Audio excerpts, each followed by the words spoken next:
तकरीबन हजारों साल पहले एक ऐसी कौम आबाद थी जो पत्थरों के बुतों को अपना खुदा मानती थी। वो समझते थे कि यही उनके राज़िक हैं, यही उनकी किस्मत लिखते हैं। उनके घरों में, बाजारों में, इबादत गाहों में हर जगह बेजान मुजस्समे सजे हुए थे। मगर इन्हीं के दरमियान एक हस्ती थी जो सच्चाई का चिराग लेकर खड़ी थी। वो थे अल्लाह के नबी हज़रत नूह अलैहिस्सलाम। उन्होंने अपनी कौम को नरमी से पुकारा, ए मेरी कौम, एक अल्लाह की इबादत करो, वही तुम्हारा खालिक है। लेकिन जवाब में उन्हें मिला मजाक, तमस्खुर और इनकार। दिन गुजरते गए, साल गुजरते गए, दहाइयां बीत गईं। हज़रत नूह अलैहिस्सलाम दिन को भी दावत देते, रात को भी। कभी छुपकर समझाते, कभी मजमे में खड़े होकर हक की बात कहते। मगर कौम के दिल सख्त हो चुके थे। वो कहते, हम अपने बाप दादा का तरीका नहीं छोड़ सकते। वो रिवायतों को सच्चाई समझ बैठे थे। लेकिन नबी का सब्र पहाड़ जैसा था। वो जानते थे कि हिदायत दिलों में अल्लाह डालता है, इंसान सिर्फ पैगाम पहुंचाता है। कौम के सरदार गुरूर में डूबे हुए थे। वो गरीब ईमान वालों को हकीर समझते थे। वो कहते, अगर ये पैगाम सच्चा होता तो हमारे जैसे अमीर लोग सबसे पहले ईमान लाते। उन्होंने हज़रत नूह अलैहिस्सलाम पर इल्ज़ाम लगाया कि वो इक़्तिदार चाहते हैं, मगर जवाब आया, मैं तुमसे कोई माल नहीं मांगता, मेरा अज्र सिर्फ अल्लाह के ज़िम्मे है।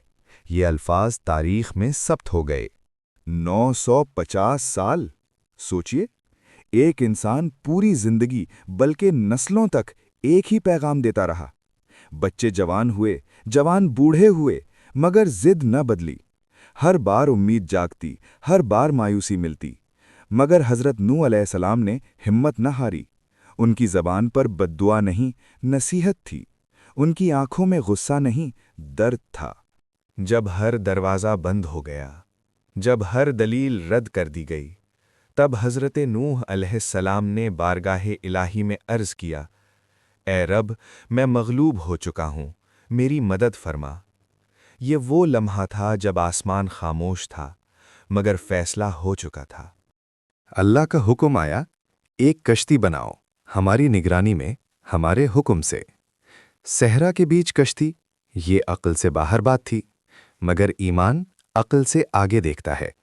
हज़रत नूह अलैहिस्सलाम ने लकड़ियां जमा करना शुरू कीं। लोग गुजरते और हंसते, कहते, नूह, क्या दरिया यहाँ बहने वाला है? बच्चे तालियां बजाते, सरदार तंज करते, मगर हथौड़े की हर ज़र्ब यकीन की आवाज़ थी। दिन रात मेहनत जारी रही, कश्ती की दीवारें बुलंद होती गईं। हर तख्ता गोया ऐलान कर रहा था कि अल्लाह का वादा सच्चा है। ईमान वाले खामोशी से मदद करते रहे। फिर आसमान का रंग बदलना शुरू हुआ। हवाओं में एक अजब बोझ था। ज़मीन के सीने में बेचैनी थी, मगर लोग अब भी गफलत में थे। पहली बूंद गिरी, फिर दूसरी, फिर बारिश तेज़ हो गई। लोगों ने सोचा, ये तो मामूली बारिश है, मगर ये मामूली ना थी। जमीन के चश्मे फूट पड़े, पानी नीचे भी उठा, ऊपर से भी बरसा, गोया आसमान और जमीन एक हो गए हों। हज़रत नूह अलैहिस्सलाम ने ईमान वालों को किश्ती में सवार होने का हुक्म दिया। जानवर भी जोड़ों की सूरत में दाखिल हुए। ये मंजर हैरत अंगेज था, मगर उनका अपना बेटा दूर एक पहाड़ी पर खड़ा था। बाप की आवाज़ बारिश में गूंजी, ए मेरे बेटे, हमारे साथ सवार हो जा। जवाब आया, मैं पहाड़ पर पनाह ले लूँगा, पानी मुझे नहीं डुबो सकता। ये गुरूर का आखिरी जुमला था। अचानक एक अजीम मौज उठी, बाप और बेटे के दरमियान दीवार बन गई। लम्हा भर में सब कुछ खत्म हो गया।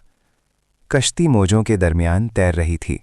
बाहर चीखें थीं, अंदर दुआ थी। बाहर हलाकत थी, अंदर रहमत। ये बढ़ता गया, पहाड़ डूब गए, दरख्त गायब हो गए, दुनिया एक समंदर बन गई। दिन गुजरे या महीने, वक्त जैसे रुक गया था। सिर्फ पानी, सिर्फ आसमान और एक कश्ती। फिर हुक्म आया, ए ज़मीन, अपना पानी निगल ले, ए आसमान, रुक जा। ये हुक्म कायनात में गूंजा। बारिश थम गई, बादल छट गए, पानी उतरने लगा, सुकून वापस आने लगा। किश्ती एक बुलंद पहाड़ पर आकर ठहर गई, गोया ज़मीन ने उसे आगोश में ले लिया हो। दरवाज़ा खुला, ताज़ा हवा अंदर आई, ईमान वालों की आंखों में आंसू थे, शुक्र के आंसू, और जोड़ों की सूरत बाहर निकले। नई जिंदगी का आगाज हो रहा था। जमीन सब्ज होने लगी, सूरज नरम रोशनी के साथ चमका, फिजा में अमन था। हज़रत नूह अलैहिस्सलाम ने सजदा किया। ये सजदा शुक्र था, सब्र का इनाम था। अल्लाह ने वादा किया कि अब ऐसा अजाब दोबारा नहीं आएगा। ये रहमत का ऐलान था। सोचिए, 950 साल की मेहनत, मगर ईमान लाने वाले चंद ही थे। कामयाबी तादाद में नहीं, हक पर साबित कदमी में है। ये वाक़या हमें सिखाता है कि सच्चाई का रास्ता तन्हा भी हो सकता है, मगर अंजाम रोशन होता है। कभी कभी सबसे बड़ा इम्तिहान अपने घर के अंदर होता है। नूह अलैहिस्सलाम का बेटा इसकी मिसाल है। कश्ती सिर्फ लकड़ी का ढांचा न थी, वो ईमान की अलामत थी। तूफान सिर्फ पानी का न था, वो हुरूर के खात्मे का तूफान था। हर मौज ऐलान कर रही थी कि अल्लाह का फैसला अटल है। हर दुआ याद दिला रही थी कि मोमिन कभी तन्हा नहीं होता। हर आंसू इस बात की गवाही दे रहा था कि सब्र ज़ाया नहीं जाता। निजात हमेशा इताअत में है, ज़िद में नहीं। कश्ती में सवार हुए वो बच गए, जो तकब्बुर में रहे वो डूब गए। ये दास्तान तारीख नहीं, आईना है। अगर आज कोई हमें हक की तरफ बुलाए, क्या हम सुनेंगे? अगर आजमाइश आए, क्या हमारा ईमान कश्ती बन सकेगा? हज़रत नूह अलैहिस्सलाम का सब्र आज भी पुकार रहा है। सवाल ये है, अगर हम इस ज़माने में होते तो क्या हम कश्ती में सवार होते?